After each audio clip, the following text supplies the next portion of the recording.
All-round performance দিয়ে দক্ষিণ কোরিয়ার বিপক্ষে ব্রাজিলের 5-0 গোলের জয়ের পর প্রথমেই মনে হতে পারে এই কথাটি হতে পারে এটা নিছক প্রীতি ম্যাচ কিংবা প্রতিদ্বন্দ্বী হিসেবে দক্ষিণ কোরিয়া কতটাই আর শক্তিশালী, কিন্তু এরপরও ব্রাজিলের এই জয় বিশেষ কিছু। বড় ব্যবধানের জয়ের পাশাপাশি দল হিসেবে এই ম্যাচে দুর্দান্ত খেলেছেন কার্লো আনচেলত্তির দল।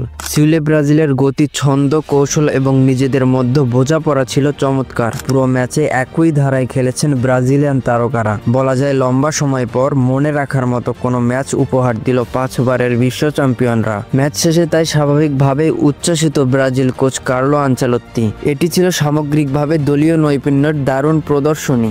ম্যাচ পূর্ব সংবাদ সম্মেলনেও দলীয় পারফরমেন্সের প্রত্যাশার কথাই বলেছিলেন আনচেলত্তি। আমরা যদি বিশ্বকাপ জিততে চাই তাহলে প্রত্যেক খেলোয়াড়ের চিন্তা একটাই হতে হবে, সেটা হলো জয়। এবং আমি চাই না কেউ বিশ্বসেরা হওয়ার কথা ভাবুক, আমি চাই সবাই ব্রাজিলকে